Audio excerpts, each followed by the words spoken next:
What's up, everybody? Welcome to another episode of BS for Bill. It's a special weekend episode. I'm pulling the weekend shift. If you can hear, my house sounds a little different than normal. Granted, I really hope you don't know what normal sounds like in here. There's no 3D printers running. There's nothing going on. So we got to get that changed. I've grabbed some dots. We're going to head off to the shop and see if we can't get a 3D scan of some stuff. All right, guys, made it to the shop. I just realized I did some stuff on Friday that I got to catch you up with. You guys notice how the car's like a lot cleaner right here? That's because I was leaning over and my belly polished all the stuff off. So I've been working on taking off the carbon fiber trim pieces that go around here, there, right here. We're gonna get all of this, we're just gonna refresh all of this carbon fiber before it goes back in. The build is a Cyberpunk theme. There are two areas that I decided I wanna keep really clean looking, and that is the interior and the engine bay. So those should both look pretty perfect.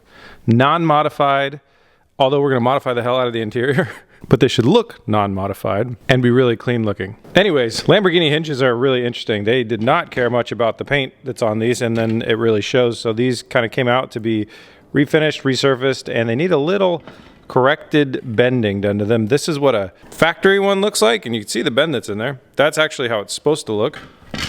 I didn't know that when I pulled the first one out, so then you see how straight that is? Unfortunately, that's wrong. So this hinge doesn't work. What was off with this hinge is actually dimensionality wise, when you look at it, this one's bent down and about an inch inward.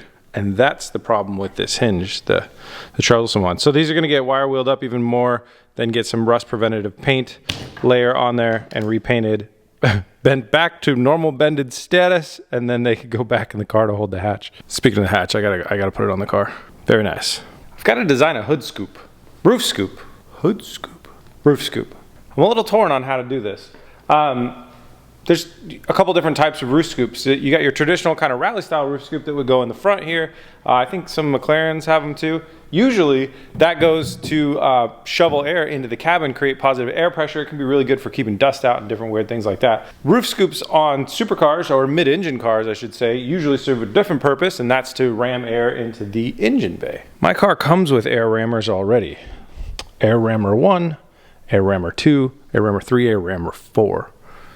So this is purely cosmetic, but I do like the look of it because it starts to help frame out the back and how the back goes off here like almost straight. I think it's important for the cosmetics of the car, for the looks. So we're trying to build a roof scoop. We're not caring about what it functionality wise does. I'm looking at the design on the computer here. I really like the size and like kind of the overall ratio of the one that Brad designed. But the problem is our rear hatch is different. This is a LP670 rear hatch, or LP some model that I don't have. So when they look at it closely though, it looks like the front goes a little bit past the end of the door frame / the rear quarter window, a little bit past it, goes back, goes over this part I'll show you later, and then it goes a little over and into the rear hatch, and that's where it's gonna inject the air into the engine bay. So let's see what that looks like in real life. Okay, so it's gonna go forward over this line right here. So I'm gonna put a wrench here to just, like that'll kind of signify like that's probably where the very front of it's gonna stop-ish. Goes back, goes over this piece, which is actually removable, which is kind of interesting. And then it looked like it went over and then in. So in my head, there's two versions of this. We either go from here, we cut a notch out of here, basically, and we go from here and inject air here, or we go from here, double step down and inject air here. I think it'll look better if it doesn't double step down and if it only single steps down, but it's hard to tell. All right, so took a look at the design and also the measurements and the dimensionality of what it's supposed to be. And it's supposed to be about 25 inches. We'd be at like 27, 28 if we did the double step down. So we're gonna do a single step down to try and keep the dimensionality on point. So now it's time to apply a ton of dots to the car, which is such a silly thing to do, but it's gonna really help the 3D scanner. So when you have big flat objects, like say you're gonna scan a roof or something, there's not enough like tracking points and unique features for it to kind of tell what's going on, and it will usually get upset, especially if it's painted like it is, it'll usually get a little upset and it can start wandering and stuff like that. So the dots act as tracking points, can really help it know where it's at on a 3D object so it doesn't lose track, like I've said 1,000 times. Let's add the dots.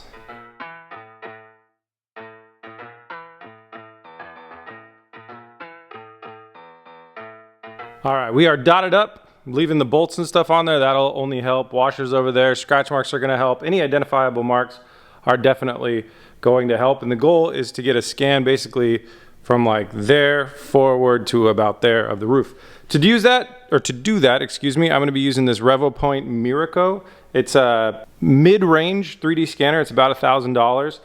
They actually sent it to me, and I've been having really, really good results being able to scan things and then kind of convert it over into 3D space and then 3D model stuff. These large flat objects are the hardest type. So I threw a bunch of dots on there. I've got high hopes. Let's give it a shot.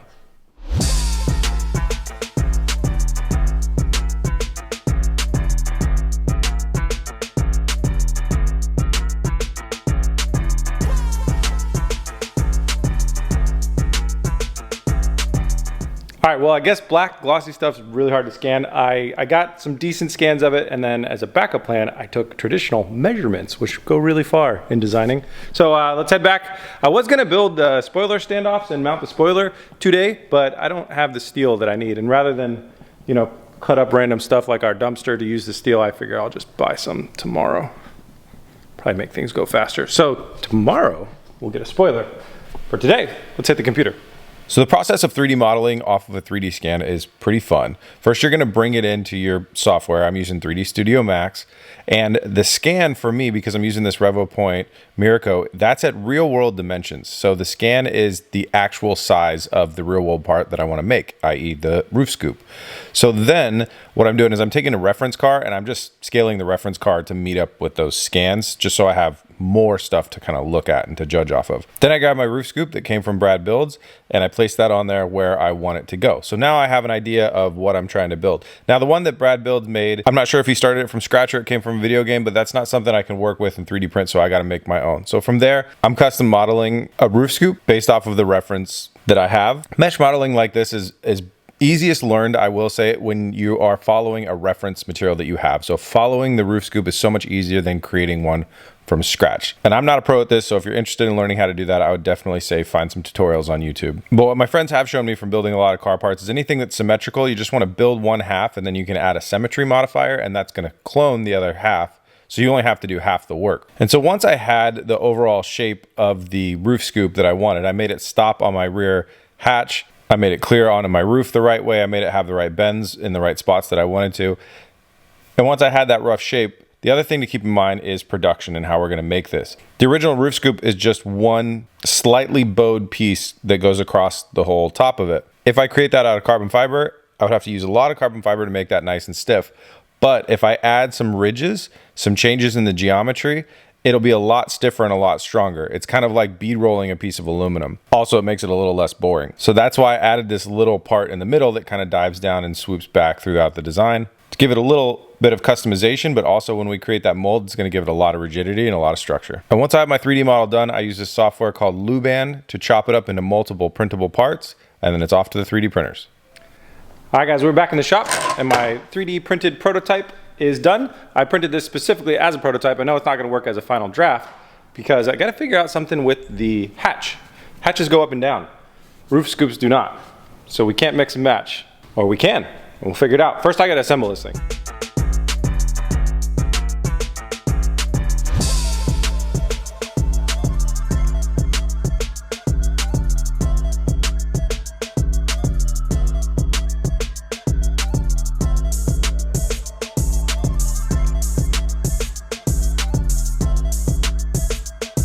Plastic welded up the roof scoop. Took a lot longer than I remember it taking. Took almost an hour to do this. So I probably should have done it a little faster and lower quality given that it's just a prototype. But moment of truth, let's see if it fits the car right.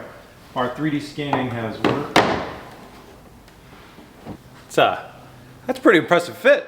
So on most of the parts I've told you guys we're planning on using the outside. We take the mold from the outside. This part, the way I printed it, I added thickness to the outside, leaving the inside shape the original shape. The reason I did that was to be able to get a good clean test fit on the car. So when we look around, we're doing very well with our fitment on the back. Our back line is great through there. This corner is good. I'm happy with that. And then we're working forward, good. And then we got a tiny little gap right here. It's just very hard to see. No other way to break that down. So tiny little gap. I don't think that's a problem. That could be filled by sanding, or when we do the next go around, it could be taken care of by just allowing a little bit more bend in between these two pieces. Other than that, that is a slam dunk fit. So this is big success. This is very good. The 3D scan worked, and we got a good prototype version.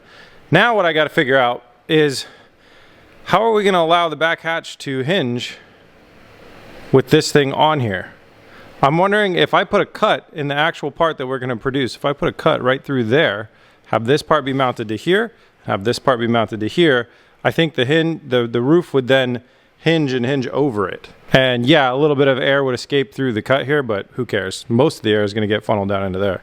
Well, can't really test the hinging functionality of the roof scoop if the hinges are sitting right here on the table and broken. So I'm going to go ahead and fix these bad boys, get the rear hatch hinging, make a slice to the roof scoop, and give it all a test.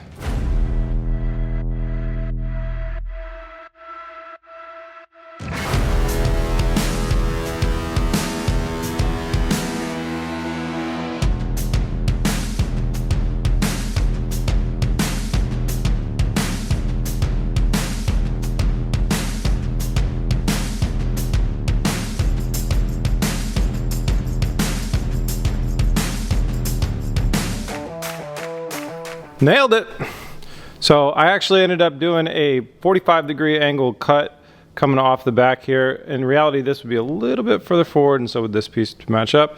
And that made it so when this hinges, it goes and then it actually lifts above the roof scoop. So we're lucky that we didn't make it much taller. I think that piece I'm gonna make out of carbon fiber. I like the look of it being dark up there. So I'll probably make that out of carbon fiber. I think it looks mighty cool from the back too, when we look at the rear hatch and everything. It's pretty badass. So obviously to get the air into the engine, I'm going to be cutting a chunk out of that, out of this slat, and then I'll put some sort of like a metal grate underneath there. It'll never be seen, but that'll be the idea. Whatever it shovels in there will just get stopped on the metal grate, or the air will go through. I don't think this engine's going to have any problem with heat soak, given how many, like I said yesterday, how many vents go into this thing, but it'll do something. And I think it looks stunning. I think it looks really, really good. So to continue on, obviously we have that piece, and to frame out the back, I've been just kind of focusing my work on the back of the car. We got the rear spoiler. So rear spoiler mounting points, we got to mount off of something that is metal and that is really strong. And there happens to be a piece right here that the quarter panel bonds onto. It's a really nice chunk of metal that's right under here, and it runs the length of this strip. So we have this piece here, and then over here we have this piece here, and this piece unpanel bonded itself. So that is where I want to build my spoiler mounts off of. I jumped into the 3D model. I got to find some pieces of plastic. They're very valuable. I jumped into the 3D model that Brad made, and I 3D printed his version of the spoiler standoff, so the spoiler arms. It's really funny looking at these three pieces, imagining how they go together to possibly make the spoiler. I think it's like, I've done this quite a few times now. There we go. So that part connects to the car, and this part holds the spoiler. I'm gonna go ahead and plastic weld this thing together real quick and do a little bit of mock fitment and looking. Make sure the spoiler can fit with its middle section here, going this way. Make sure like width-wise it's not too wide. And then make sure that this will fit nicely on the car. And then we talk about converting this into steel.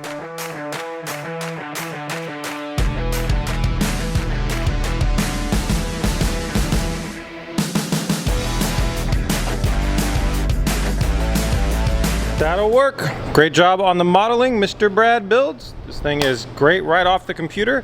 I'm gonna go ahead and cut this out of 3/16 inch steel.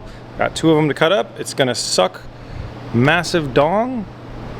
I'll just put the headphones on and literally get to grinding.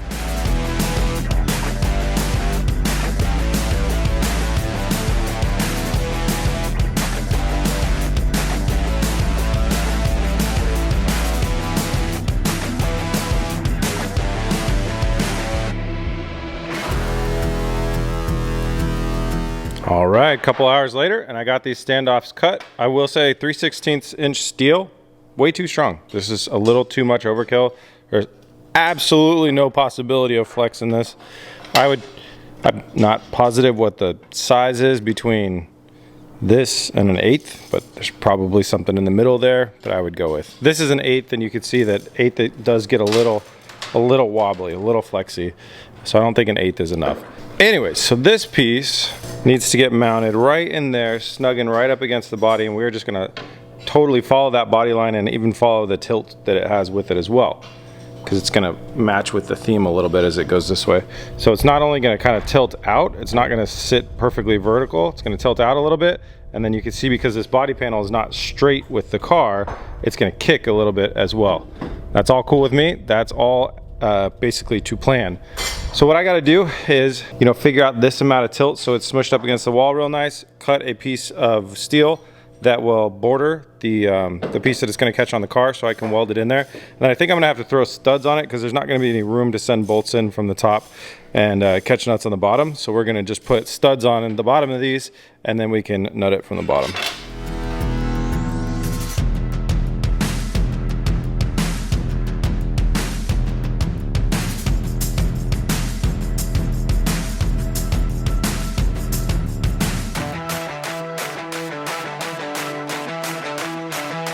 I love how we just accumulate junk everywhere.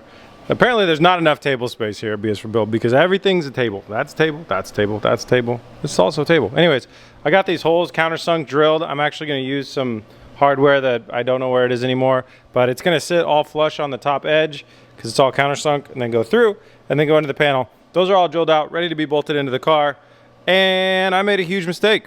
Welcome to one of our 3D printed panels. Kyle has been progressing wonderfully through the process of finishing out these 3D printed panels so we could take a mold of them, make a mold from them, I should say. So that process has been, body fill some low spots, a little bit of glazing putty here or there, and then we got to the final coat of high fill primer. We put that on this morning, and then we were supposed to just sand everything up. So once we got the primer on it, we wanted it to dry a little bit faster, and I had the bright idea of saying, hey, put the parts outside in the sun and let them dry up. We left them out there pretty much all day during the heat of the day. It was 82 or 83 degrees today in Oregon. And we were quickly reminded that these panels are made out of plastic. They're made out of PLA, which is one of the plastics with the lowest melting point. And although they didn't melt, they warped. And some of them are warped pretty badly. Let us show you. All right, so this is our front over fender. And you'll see, as Kyle puts that on there, this piece is just like twanging out this way. It's supposed to be more like this-ish. So I can print about one of these a day, but we do have a lot of finish work. We have a lot of finish work done in these between plastic welding them together, body filling them, and primering them. And it would be a shame, we're so close to being done with them, it'd be a real shame to have to redo them. So we're gonna do a last ditch effort, which is re-warp it, warp it right back. We're gonna apply heat guns and heat and try and adjust the body kit as needed. Fingers crossed this works.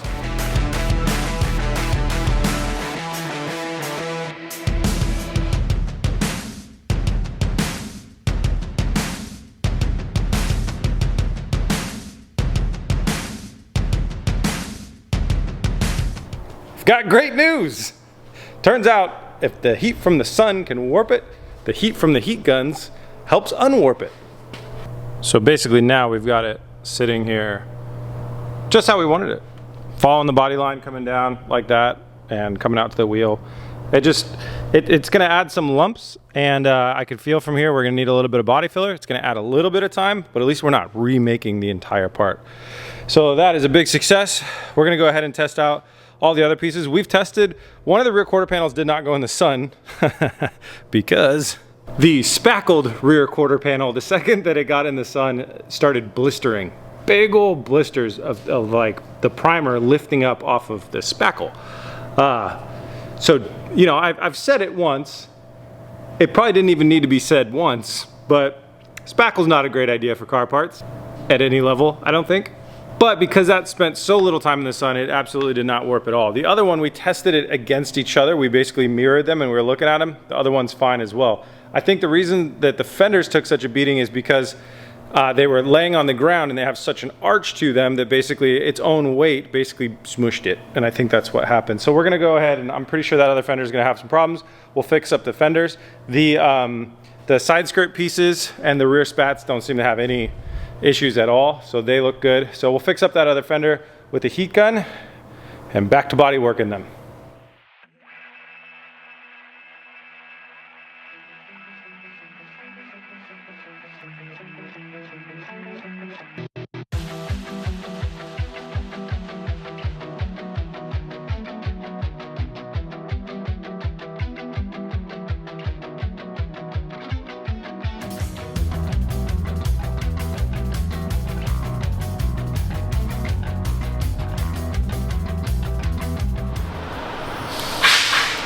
I don't know why these standoffs remind me of Ant-Man and the Wasp for some reason, but they look mean, they look good. Double angles on this thing, 5-degree tilt going to the side, so they are tilting out, and then obviously they're following this body line on the car, and so they're not, like I said, they weren't gonna come in straight. Very interesting design on these. I like it though, because you know, it's just like different than what you see on every car, and it's following all the body lines and the aesthetic of the car, so that's a slam dunk for me. Kyle found some more warped panels. So we got to heat gun some more body kit. I think I'm gonna go do that right now. I'm gonna go heat gun body kit, and then we will grab the backfill panel right here. Start working with that. That was quick. Now we ran into a few problems. This is hitting right here, small problem. This, it looks like it made contact in the rollover. It looks like this took a lot of the, like it actually took weight from the back or something. Pretty amazing. And it looks like it's probably right over here, and then it full ram and jammed itself in over here, and it's got this underlaying issue. So it's broken. The back part here is broken. And then up here, it looks like it's gonna be easy peasy, probably just gonna be a nice little notch, and then finishing out the fiberglass work to smooth it again. And then that'll slide right over that. So I am in the mood to do a little technical foolery. Let me show you the back side of this. So I took that part, brought it over the table, flipped it upside down. Right away, one of the things that jumped out at me is the locating pin. This one is like that way, and this one is like that way. They shouldn't both be that way, so I'll have to find out where they're actually supposed to be at. It's very interesting because they don't look too bent. Is it possible you're supposed to do a install with this thing? I don't know. I'll figure that out. That's not rocket science. What's closer to rocket science is piston science. Reason that we have this one jammed in here, this piston's lower, that one much higher, that one's out. The game plan for this car, all vents are up, all vents are out, all times. We want maximum ventage because this is an insane looking Lamborghini, and that's what they're known for. So the bat wings, I'm gonna have them stuck up all the time. And then there is a rear duckbill that's part of the design, and if I can use that one to be like a kickoff point, I will. We'll have that one coming up, and then I'll build more coming out to here. So I'm gonna start probing around with this, with the probe, and see if I can power these up to get to a matched position.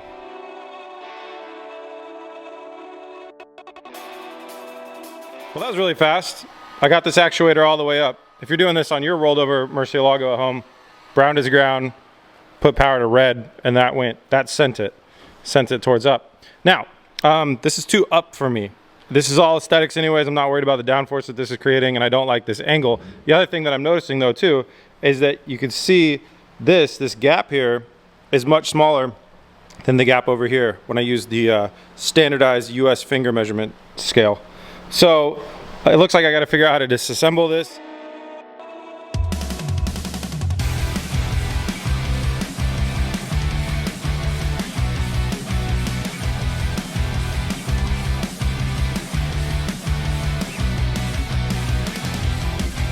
Okay, I've got this thing totally disassembled. It would be super easy to fix back to OEM, but I'm a little bit torn. Here's where I'm torn out. When this thing hinges, it sits inside this, it sits inside this, and this is about its limiting point. So it does this doofy thing. And what it does is it leaves a big, weird gap right here, and then also a very unappealing, weird gap back here, which I don't really like. Could set it back to OEM and just set the electronics to go flat. It would look something like this, and then I could build my duckbill over it. But I really like what I'm calling kind of the crash patina that's on this piece. I think it's really, like, I can't make that up again, right? It's really cool, all the little damage marks. But what I would love is for this piece to not kind of actuate just like, actually, yeah, just cut those like that. I want it to hang out here and go over. like a more modern duckbill spoiler would. And I like maintaining this piece because of the patina on it. So what that means for this piece is I'm probably gonna send these electric rams back a little bit just to get them out of the way. I will be doing a fill piece right here that I'm gonna create myself, and then I'll create mounts for this so it can live something like that, and then I'll build on to the rear quarter over there and over there. So it's kind of this piece goes away, these two things go down, and I get back to work.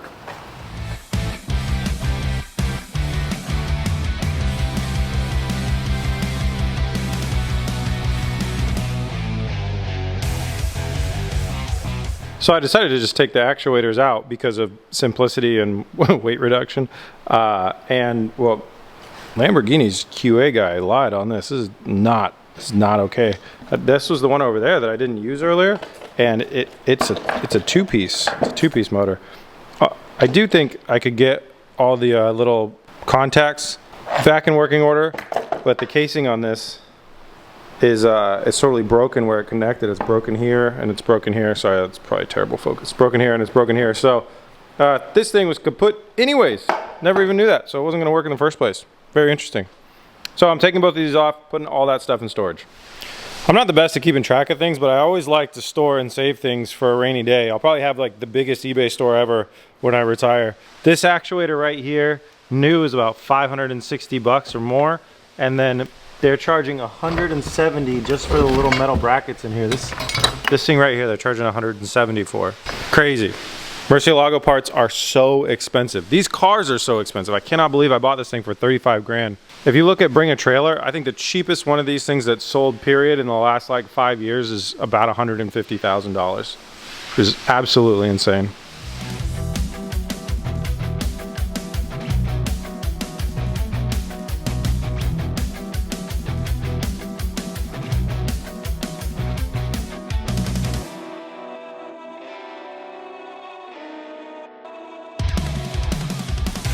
Went ahead and made those cuts to the back hatch so I could get it placed back on there in the factory locations. I don't know about those things being bent, but for now, it works. Only thing that I don't like about this is where the LP670 bumper meets up with this thing. It just looks a little janky. Interesting thing I noticed about this bumper, this is wider than this one over here.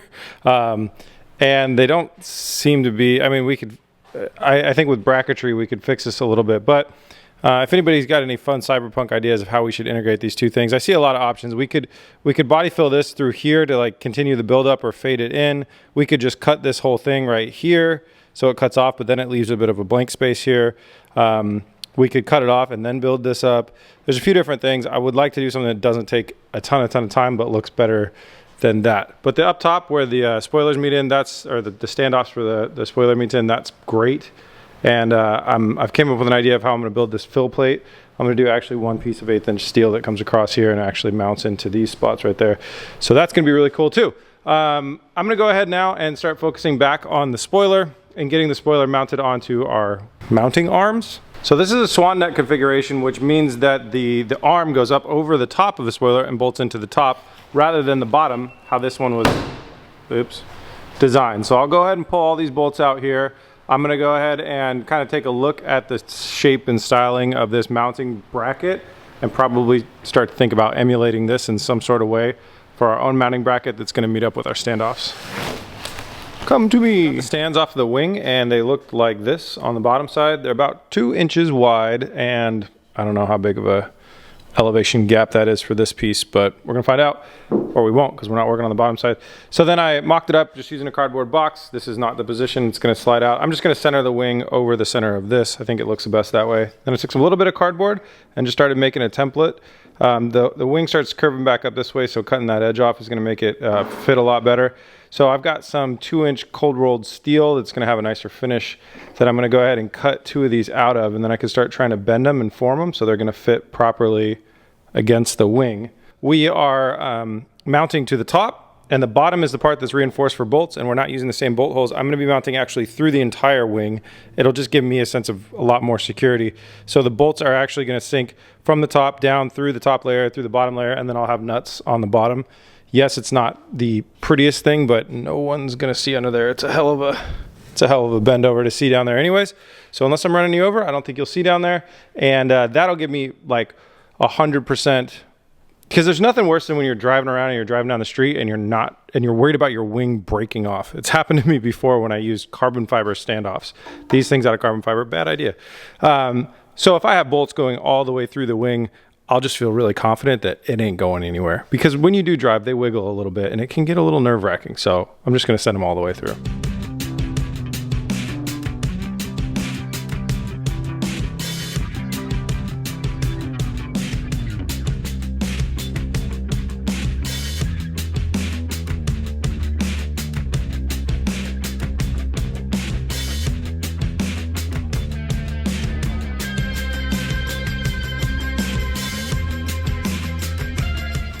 All right, this is my Forged in Fire submission. I just cold forged, didn't even heat the metal up. These two pieces to bend and mold to the wing and mount here. So this is gonna get a standoff plate that's gonna come up here, and then that'll mount into the center here. So obviously the whole thing's gonna come back. But that was like really hard to make that thing bend and match the surface of the wing in both the spots. This one gave me a lot more trouble, and it's not quite positioned right. But anyways, that was a fun experience, but they're there and they're done.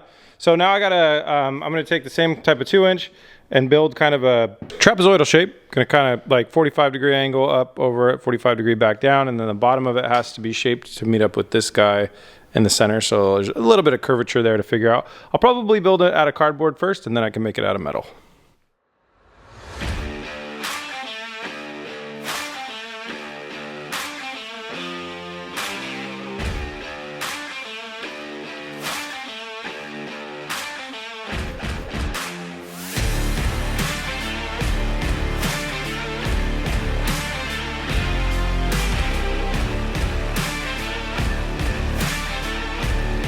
Okay, I don't know what these are called, but they are created. They've got holes drilled in them. They're ready to rock.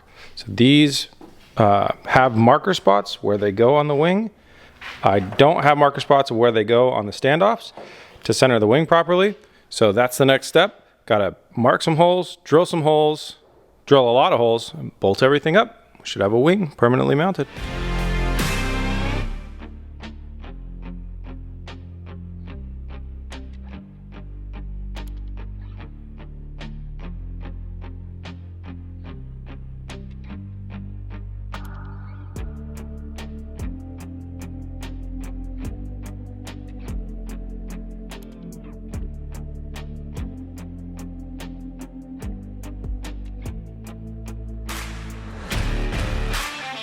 That took a while, but it's very well worth it. Badass wing mounted to the Lambo. I'm very happy with how that all came together. I've got to trim some bolts. You can kind of see the bottoms of some of the bolts sticking out there. They need to be trimmed, but other than that, this thing is good. It's nice, it's really sturdy, and these end plates are not permanent. I just threw them on there because it looks better framing it out. And I'm very happy with the height, the length, the level of it, everything. Just looks awesome. It's a really nice mean combination with that being like nice and level stanced out, and then the roof scoop as well. It's really coming together. So that's cool. Finally take that thing off the list. Now jump back into something that we've been working on for a while, which is the taillight. I'm on my last version of the test pieces. So if this piece goes well, we can go into production. The big difference between this piece and the piece that's in the car right now is I moved this body line down a little bit on the taillight, or this, yeah, I don't know, whatever this line, this whole section, moved it down just a tiny bit, slid it down, because I've been designing it with the glass in here and the glass at this angle and the piece and everything, and it looked better with that moved down a little bit.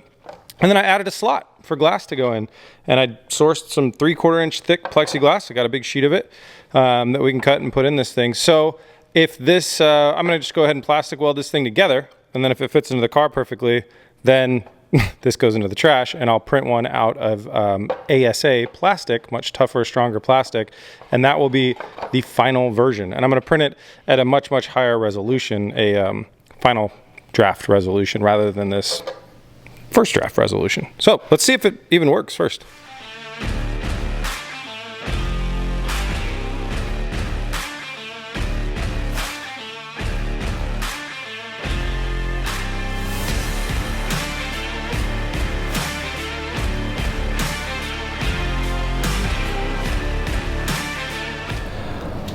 a little hard to see on the camera. It looks very dark, but Kyle's holding it in there, and that is a perfect fit. I'm very happy with that fit. I'm happy with the changes that we made, so that's great.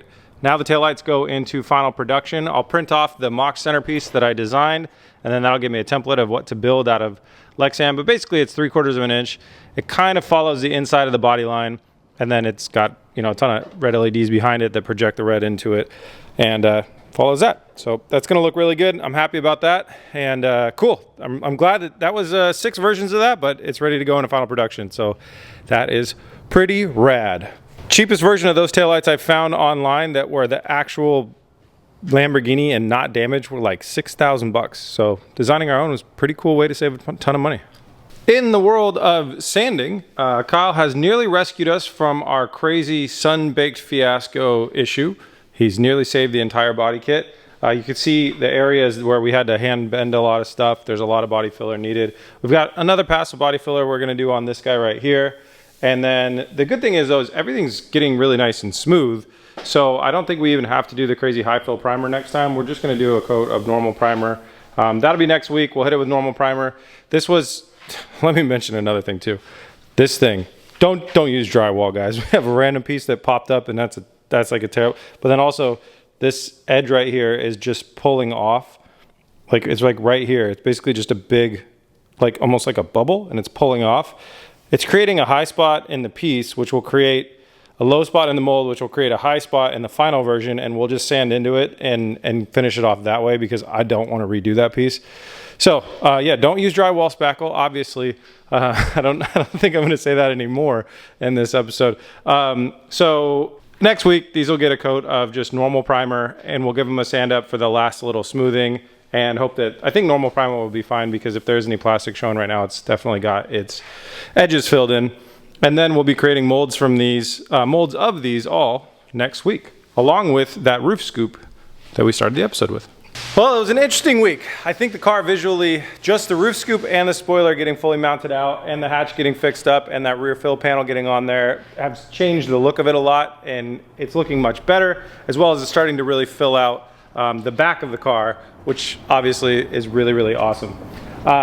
I am very concerned about our time limits. I'm starting to think if I should ring up Oscar and see if he can help us. We've got 4.5 weeks until we've got to be done and at SEMA.